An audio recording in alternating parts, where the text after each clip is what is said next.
এখন গাঁৱত হৰি নামৰ এজন মানুহ আছিল, কিন্তু ৰাতি হোৱাৰ লগে লগেই তাৰ পত্নী এজনী চুৰেল হৈ যায়।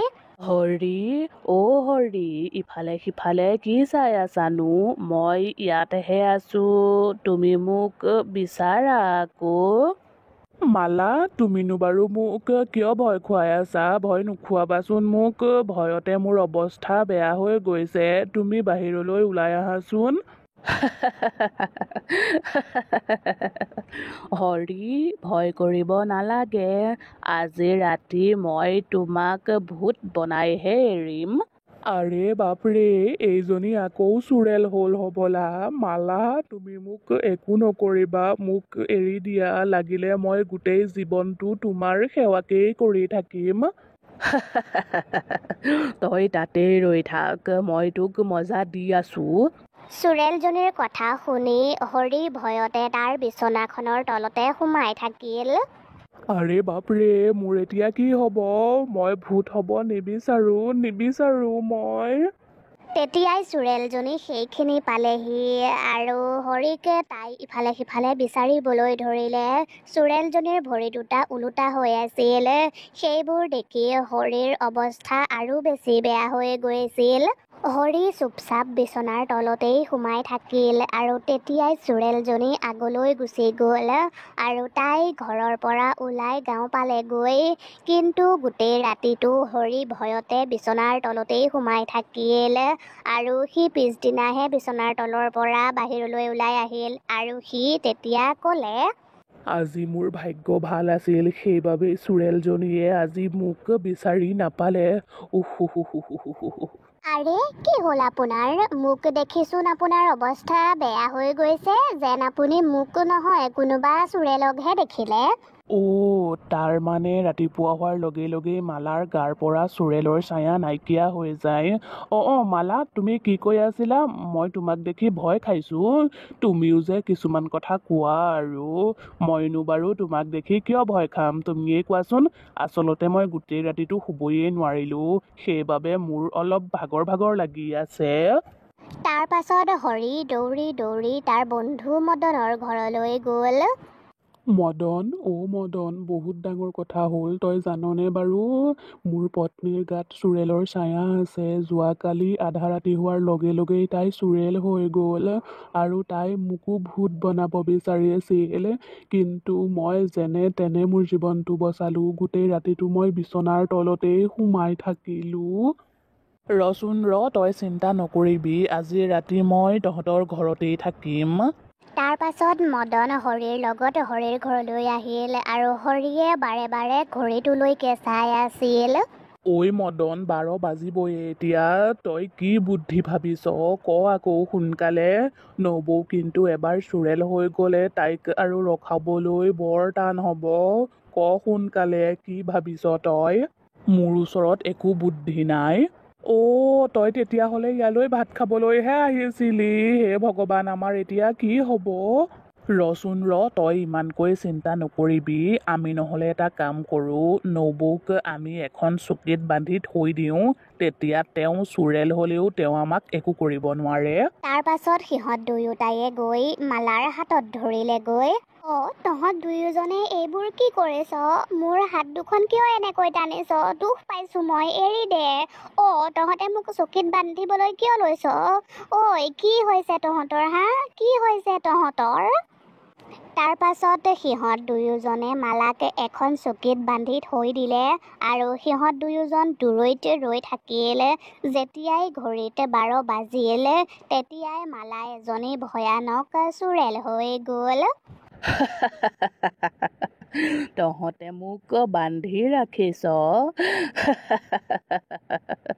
তহঁতে মোক একো কৰিব নোৱাৰ। হৰি, যোৱাকালিতো তই যেনে তেনে মোৰ পৰা বাচিলি, কিন্তু আজি তোক মোৰ পৰা কোনেও বচাব নোৱাৰে। আজি মই তোক মাৰিহে এৰিম। মদন, মই তোক কোৱা নাছিলো ৰাতি হোৱাৰ লগে লগেই তোৰ নবৌ চুৰেল হৈ যায় বুলি? এই ৰছী কেইডালে কিন্তু চুৰেলজনীক বেছি সময় বান্ধি ৰাখিব নোৱাৰে। আমি সোনকালেই কিবা এটা কৰিব লাগিব। হৰি, চুৰেলজনীক ক্ৰান্তিকেহে শিক্ষা দিব পাৰিব। মই তেওঁক মাতি আনোগৈ। মদনে হৰিক এজন ত্ৰান্তিকৰ কথা ক'লে। তাৰ পাছত মদনে দেৰি নকৰি ত্ৰান্তিকজন থকা ঠাইলৈ গ'ল আৰু ত্ৰান্তিকজনক মদনে সকলোবোৰ কথা ক'লে। তাৰ পাছত ত্ৰান্তিকজন আৰু মদন হৰিৰ ঘৰলৈ বুলি আহিল। কিছু সময়ৰ পাছতেই সিহঁত আহি হৰিৰ ঘৰ পালেহি। সিহঁতে বাহিৰৰ পৰায়েই চোৰেলজনীৰ মাত শুনিছিল আৰু তাৰ পাছত সিহঁত দুয়োজন হৰিৰ ঘৰৰ ভিতৰলৈ সোমাই গ'ল।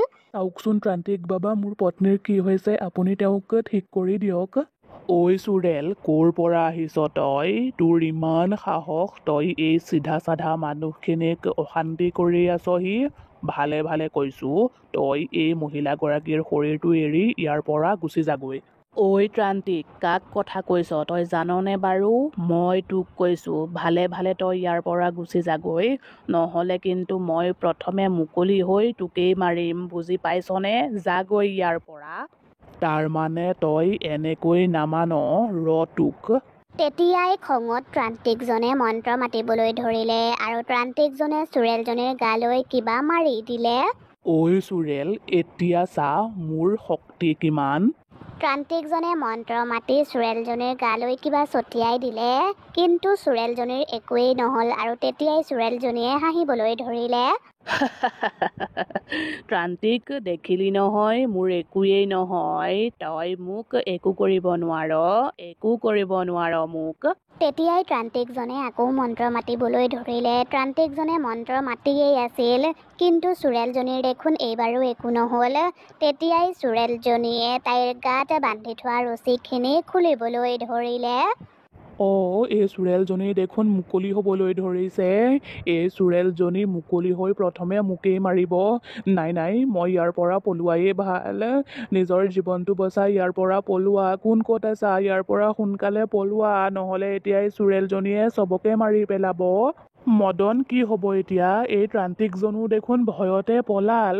যেতিয়া সকলোবোৰ ৰাস্তা বন্ধ হৈ যায় তেতিয়া এটাই ৰাস্তা থাকে। সেইটো কি ৰাস্তা মদন? হৰি, চোৰেলজনীক ধৰ, তাইক আমি এঠাইলৈ লৈ যাম।